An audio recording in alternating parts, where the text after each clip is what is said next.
The American robin returns from migration each year during February or March. The breeding period is generally April through July. Nests are built by the female alone using grass and twigs. She then smears the inside with mud and presses down soft grass as a final touch.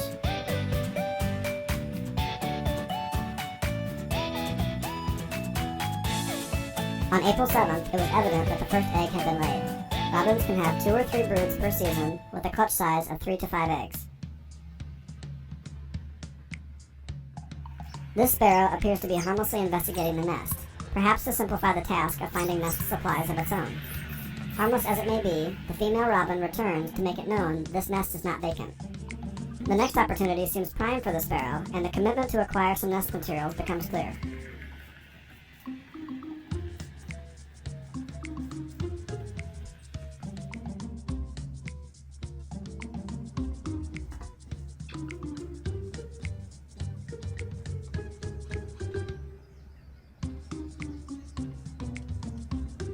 A subsequent return by the sparrow transforms into an awkward encounter. The female robin is calm, but makes it clear the sparrow is not welcome. The sparrow's plans are futile, and as such, it departs. Birds that have a primary diet of fruit and berries lay their eggs right away in the morning. Robins, however, eat a lot of earthworms, and the heat from the sun causes earthworms to crawl deep into the soil to cool off. Because of this, robins spend the early morning searching for worms when the soil temperature is at its lowest, and lay their eggs just before noon instead. Success! On April 9th, I changed the location of the webcam because I was unable to see into the nest properly. We now have 3 eggs. Robins rotate their eggs so that warmth from their brood patch under their stomach is spread evenly.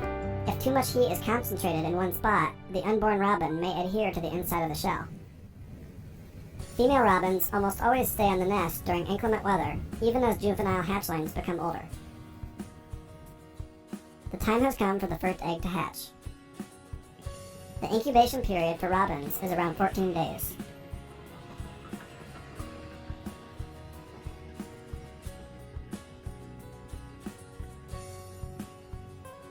Watch the egg in the background as the female robin's pecking actions create a small hole in the shell.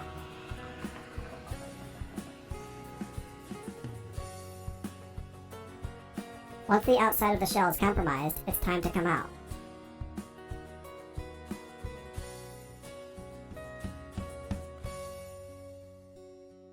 For us, this means twins. The female feeds one of the hatchlings. Eventually, the female removes the shell from the nest. Robins like to keep a tidy nest, but removing the shell is also a threat prevention activity. Some predators can smell an open shell and invade a nest. The robin may fly the shell up to a mile away from the nest.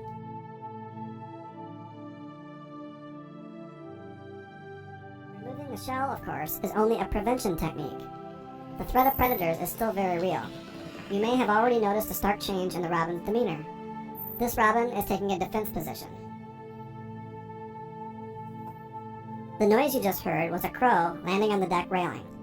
Crows are common predators to robins and are known for invading nests. The same is true for blue jays, grackles, and ravens. At this point, there's little that can be done.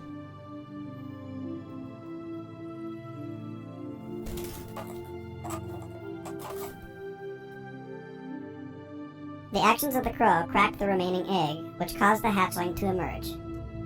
This is the last hope in this clutch of eggs.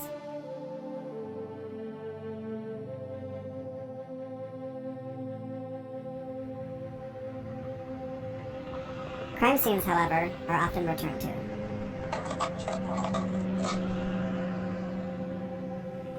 The female returns with a treat for the last hatchling, but the nest is now empty.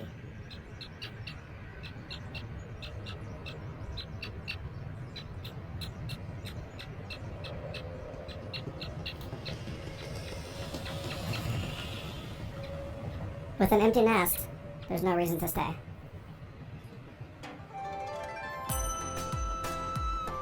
Later that summer, I recorded a different robin 20 miles south of where I live by mounting a webcam in a tree at a friend's house.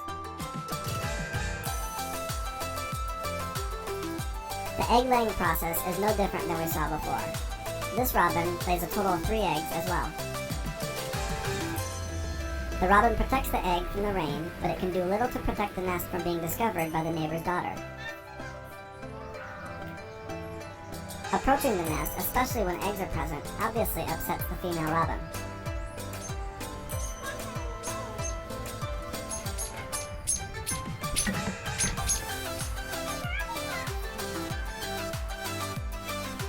It's very important not to draw attention to nests, as predators can watch for this. Just prior to this clip, the nest was invaded by both a crow and a blue jay at the same time. One of the two remaining eggs is cracked as a result of the earlier invasion. The incubation period had only just begun, and this now creates a risk for the healthy egg. To save the final egg, the female's instincts tell her to remove the damaged egg. On a separate occasion, a gray catbird invades the nest. Unlike the sparrow before, the catbird is not interested in nest materials, but rather the fluid and portions of the developing robin inside the egg. While this is certainly grotesque according to human standards, the catbird's perspective is simply a matter of nutrients and survival.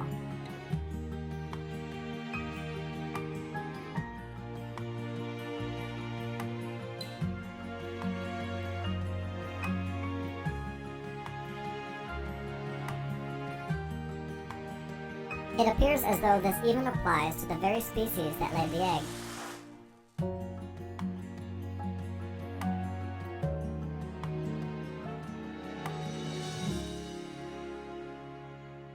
Predators 2, Robins 0. The most interesting events occurred back home the following on the very same porch light. I watched a robin just finish building this nest, yet a pair of finches seem right at home. Any guesses as to who eventually takes ownership of the nest? The original robin, or perhaps this pair of finches? You might be neither one. A common dove moves right in. Why not? This nest has potential, and with a few modifications, it'll be perfect.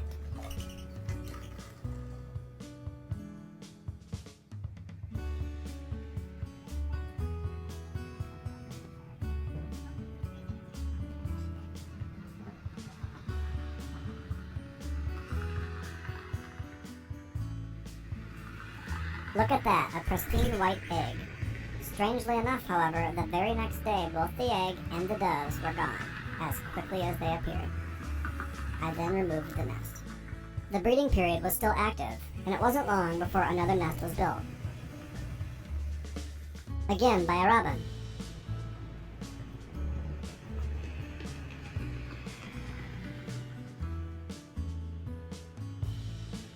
By May 12th, the first egg was laid.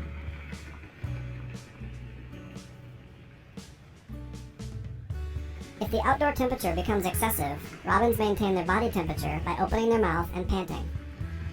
By May 16th, this robin had laid 4 eggs. Remember, clutches may vary in size from 3 to 5 eggs.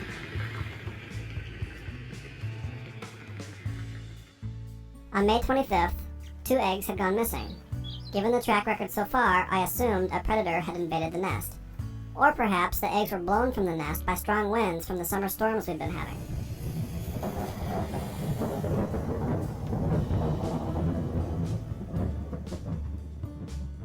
May 27th marked the 15th day of incubation. Recall that the incubation period is usually 14 days. However, neither of these eggs are hatched. I began to be concerned for the eggs, but I also began to wonder if the behavior of bringing food to the nest is an instinct based on how much time has passed versus visual evidence of a hatchling being present. Later that day, the female brought new grass to the nest, as though it were building a new one. But there was already a nest, and 2 eggs. At the time, this behavior seemed strange to me. The male joins the female, and together, they share a quiet moment.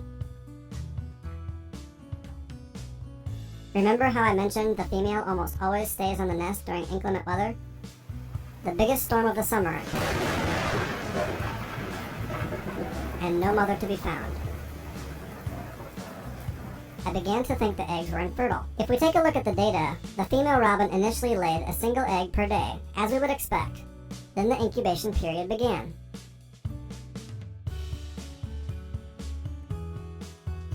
On May 25th, the eggs began disappearing. I later found that the female robin was removing the eggs herself. I absolutely expected an empty nest on May 30th. To the contrary, bringing grass to the nest was for a reason. There was another clutch to be had. 5 eggs! Of course, one was old and would eventually disappear, as expected.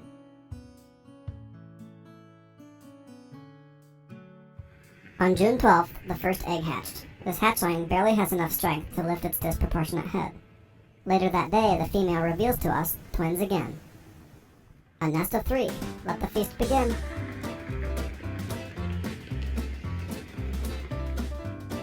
Here the mother brings a nice-sized larva.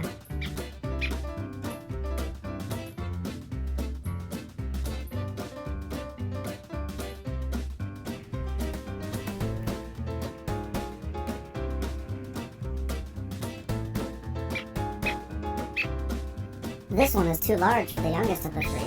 The older hatchling is happy to volunteer.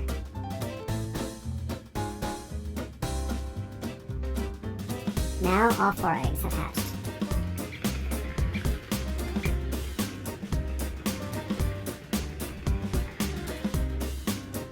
If you watch closely, you can actually see the eaten food move slowly into the body cavity of the hatchling. Waste accumulation does not occur in the nest. The female removes it herself. The male plays a role as well, bringing a large earthworm to the growing hatchlings. Like humans, 2 caretakers are better than 1. Look at how the hatchlings are growing. This is day 5. The juvenile robin's eyes now begin to open. The female was very efficient during the hunt for food this time. A larva, moth, and worm, all at once.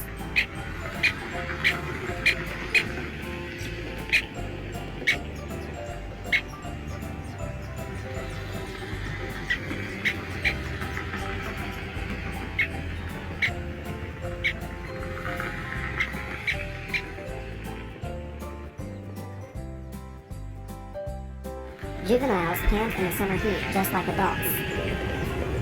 Notice the trachea opening and closing.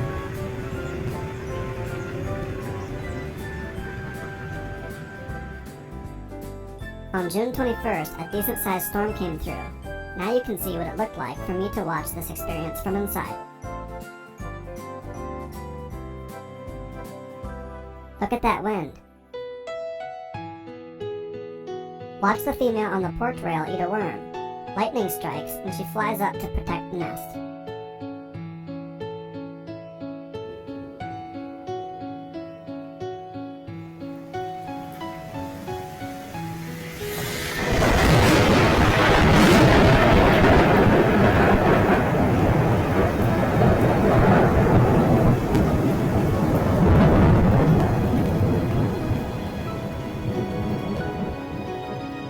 On June 22nd, I added another camera angle.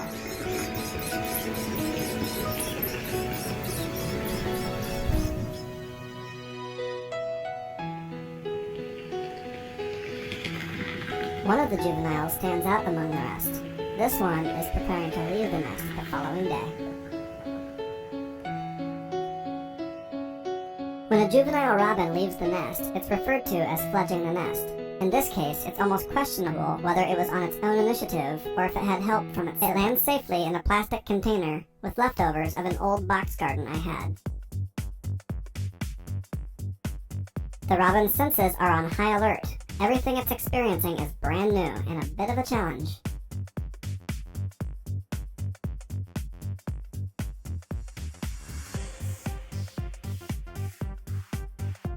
Juveniles often follow their parents around for the first few days until they learn how to get food on their own.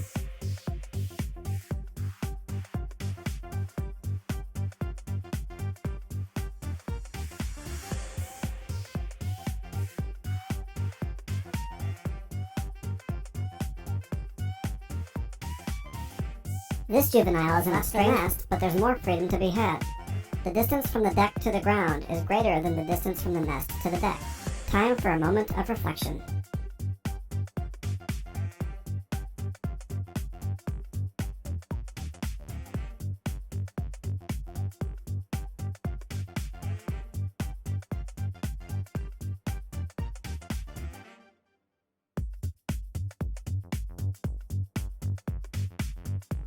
Safe and there you go, soft grass below.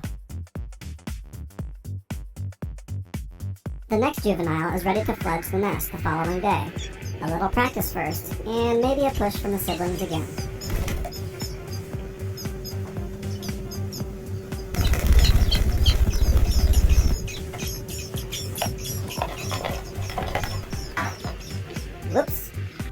one has a lot more energy than the first and is ready to explore the world.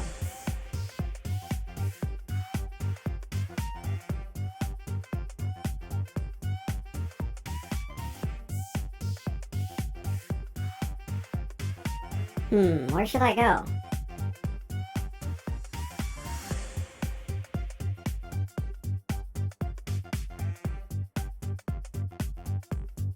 In the next shot, it's actually our little robin up on the railing. Way to go!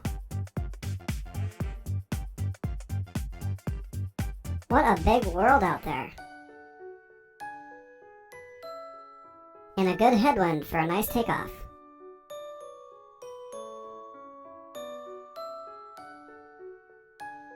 It found some shade near the small birdhouse and spent about 30 minutes there.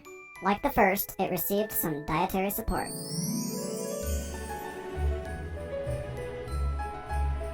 Whoa, the wind is pretty strong.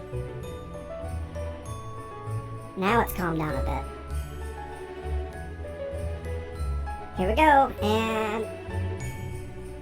Nope, I'm not quite ready yet.